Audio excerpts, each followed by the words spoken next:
$480만원짜리 명품백 대신 이 주식 샀다면 25배 이익 돈방석. 이건 가방이 아니에요. 버킨이에요.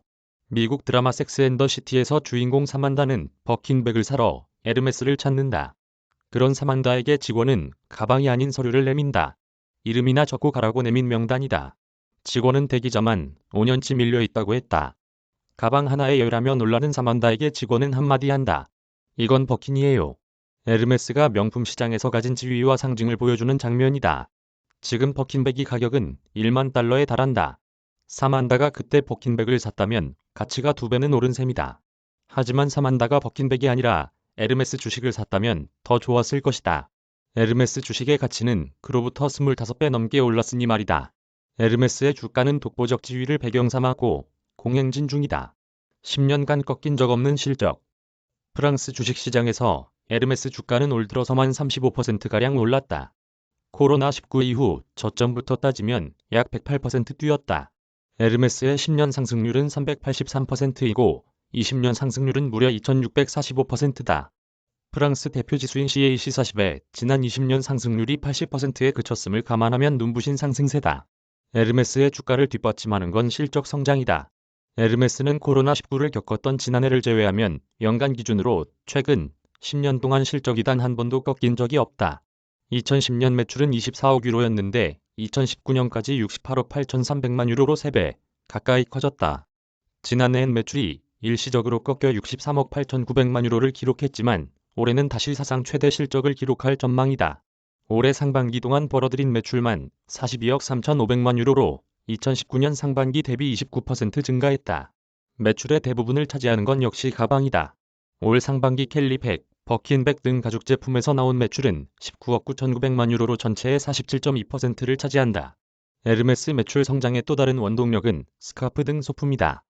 대표적인 게 벨트 등 액세서리다. 액세서리류 매출은 2021년 상반기 10억 2,510만 유로로 전년 대비 90.9% 늘었다. 스카프 등 실크 매출도 같은 기간 65.8% 늘어 2억 7,290만 유로를 기록했다. 에르메스 액세서리는 가방보다 가격이 저렴한 데다 손에 넣기도 쉽지만 프리미엄 이미지는 그대로 가져갈 수 있다. 코로나19 덕에 테이블웨어 등 소품 매출도 급증했다. 2021년 상반기 소품 매출은 전년 대비 93.2% 급증한 4억 6,230만 유로를 기록했다. 그릇 한 접시 가격이 100만 원에 육박하지만 사람들은 아낌없이 지갑을 열었다. 최근 시계 관련 성장도 돋보인다. 2021년 상반기 시계 부문 매출은 1억 5,880만 유로로 전년 대비 114%나 급증했다. 고급 남성 패션 시계 H08이 히트를 친 데 따른 것이다. 가질 수 없어 더 갖고 싶은 너. 에르메스 가방을 찾는 사람이 늘어나면서 실적도 오르고 있다. 에르메스 가방의 가격이 매년 올라 이제는 1,000만 원에 육박하는데도 그렇다.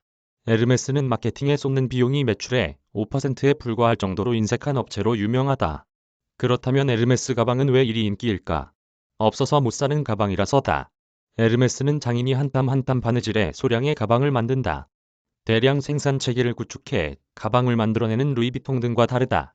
약 5년에 걸친 자체 교육으로 육성된 장인이 제품의 모든 과정을 도맡아 생산한다. 장인 한 명이 일주일에 만드는 가방은 고작 2개 정도다. 이렇다 보니 몇 년을 기다려도 손에 넣기가 어렵다. 가질 수 없으니 더 갖고 싶게 만든다. 사실 소비자들은 매년 가격이 오르는 것을 더 선호하기도 한다. 배블런 효과의 대표적 예다. 배블런 효과는 가격이 상승하면 오히려 수요가 증가하는 현상을 일컫는 경제학 용어다. 자신의 부를 과시하거나 허영심을 채우기 위해 가격이 비쌀수록 구매욕이 강해지기 때문이다.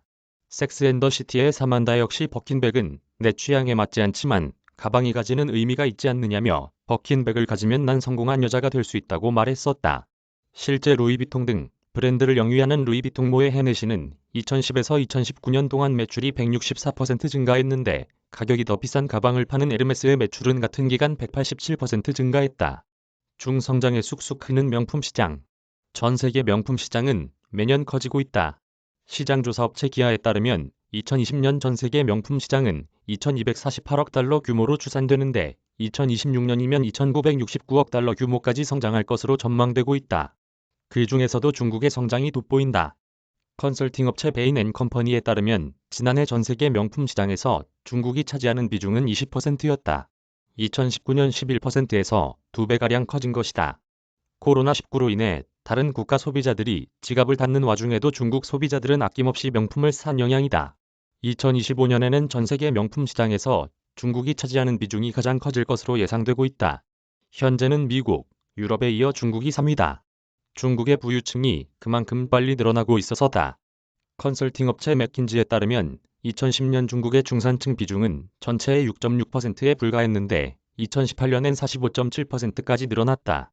중국의 명품 소비력을 끌어올리는 건 중국의 MZ세대다. 시장은 특히 Z세대에 주목한다. 3억 2천만 명에 달하는 밀레니얼 세대는 이미 핵심 소비자로 자리 잡았지만 8천만 명에 육박하는 중국의 Z세대는 이제 주요 소비자로 자리 잡을 것으로 보여서다.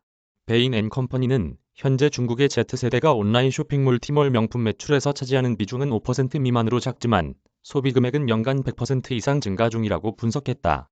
그러면서 Z세대가 노동시장에 본격적으로 뛰어들기 시작하면 밀레니얼 세대의 소비력을 금방 따라잡을 것이라고도 봤다. 에르메스의 지역별 매출 비중을 보면 일본을 제외한 아시아 지역이 차지하는 비중이 50.8%로 가장 많다. 이 중 대부분의 매출이 중국에서 나온다. 에르메스도 이를 고려해 사업을 펼치고 있다. 에르메스의 전 세계 매장 수는 2011년 328곳으로 정점을 찍고 이후 줄어들어 지난해 306곳이 됐다. 그러나 중국 판매 채널은 꾸준히 늘리고 있어 현재 중국 내 에르메스 매장은 28곳을 기록 중이다. 전체 매장 수 중 중국의 비중은 2010년만 해도 6% 정도였는데 현재는 10%에 가까워졌다. 중공동부유 정책이 푸른화. 글로벌 금융위기도 코로나19에도 끄떡없던 에르메스에 복병이 생겼다. 중국 정부다. 2021년 시진핑 중국 국가주석은 국정 운영의 핵심 사상으로 공동부유를 내걸었다. 중국의 양극화가 극에 달했다는 판단 아래 모두 다 같이 잘 살자는 얘기다. 중국 정부가 부의 재분배에 초점을 맞춘다면 중국 최고 위층의 부를 압박하게 된다. 에르메스의 주 고객인 중국의 부유층의 소비 심리를 위축시킬 수 있다는 우려가 나오는 배경이다. 괜한 우려가 아니다. 이미 비슷한 일이 2012년에 일어난 적이 있다. 당시 중국 정부는 특권층을 상대로 반부정부패 운동을 벌였다. 그동안 뇌물로 사용되던 명품 시계 등 소비가 급격히 위축되면서 이듬해인 2013년 명품 소비 증가율은 2%에 그쳤다. 2008에서 2011년 연평균 10%대의 고성장 행진을 이어갔던 중국 명품 시장이 갑자기 쪼그라든 것이다. 실제 2011에서 2012년 23% 성장했던 에르메스의 매출은 2012에서 2013년 8% 성장에 그친다. 아직 중국 정부로부터 명품 소비를 옥죄는 구체적인 정책 발표는 없다. 그럼에도 에르메스 주가는 타격을 입었다. 8월 초 1340유로까지 올랐던 주가는 열흘 만에 1220유로까지 10%가량 떨어졌다. 그나마 에르메스는 나은 편이었다. LVMH는 같은 기간 종가 기준 고점에서 저점까지 14%가량 떨어졌다. 구찌와 입생로랑 등 브랜드를 보유한 케링은 20% 넘게 떨어지며 더 극단적인 양상을 보이기도 했다.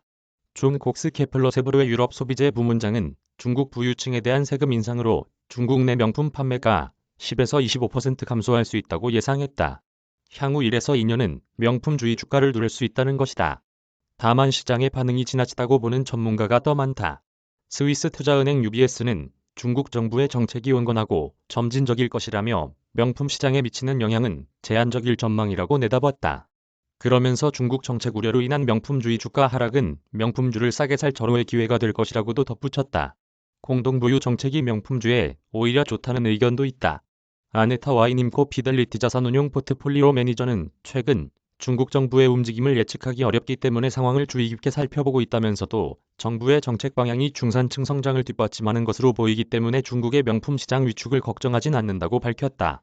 그는 여전히 에르메스를 비롯한 유럽 명품주에 확신을 갖고 있다고도 언급했다. 견조한 실적의 주주환원, 확대도 긍정적. 에르메스의 주주환원 정책을 투자 포인트로 꼽는 전문가들도 있다. 견조한 실적에 탄탄해진 재무 구조를 바탕으로 주주환원이 지속적으로 이루어지고 있기 때문이다. 펀드 평가사 모닝스타에 따르면 에르메스의 지난해 주당 배당금은 4.5유로였다. 원래 주당 5유로를 배당하려고 했으나 코로나19로 인해 삭감했다. 에르메스의 DPS는 2018년 이후 매년 4.5유로로 동일하다. 배당 성향은 매년 확대되고 있다. 지난해 배당 성향은 43.09%로 2019년 대비 큰 폭으로 확대됐다. 에르메스의 주가 수준이 싼 편은 아니다. 에르메스의 주가 수익 비율은 60.62배로 캐링이나 LVMH 등 동종업계에 비해 비싸다. 그렇다 보니 주가 수준이 높다고 보는 애널리스트들도 있다. 투자 전문 매체 팀랭크스에 따르면 최근 12개월간 애널리스트 7명 중 3명이 에르메스 주식 매수를 추천했으나 4명은 중립이었다. 이들이 제시한 목표 주가 평균치는 1263.61유로였다. 이슬기 기자